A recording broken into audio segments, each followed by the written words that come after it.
आँखों से झलके सूख गए हैं आंसू, आँखों से झलके हार गया हूँ जाना फरियाद करके, हार गया हूँ जाना फरियाद करके।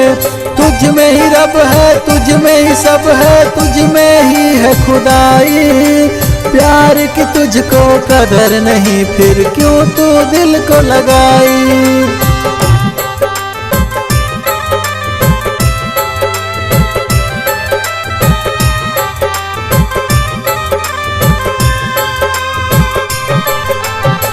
सिर्फ तुम हो मेरे दिल में, कैसे मैं दिखाऊं क्या क्या जतन करते हैं, तुम्हें क्या बताऊं।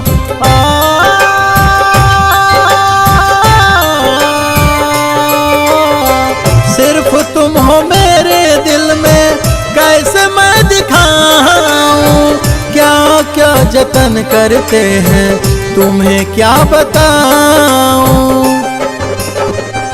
मिल जाता जन्नत तेरी बाहों में आके, मिल जाता जन्नत तेरी बाहों में आके।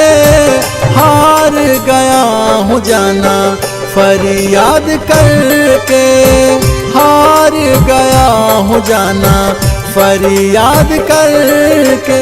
अब न मिले जो हमको सुन लो, चैन मुझे न आएगी।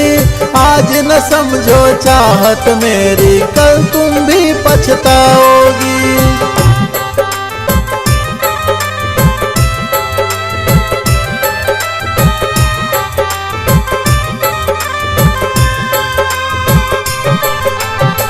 थमने लगी है सांसें तेरे इंतजार में, क्या खुशी मिलता तुमको सौरभ की हार में।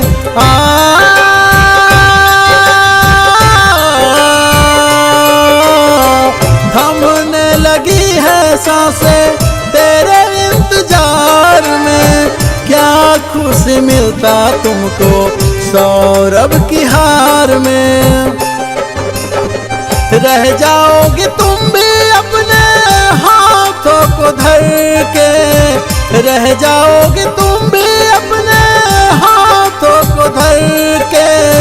हार गया हूँ जाना फरियाद करके, हार गया हूँ जाना फरियाद करके।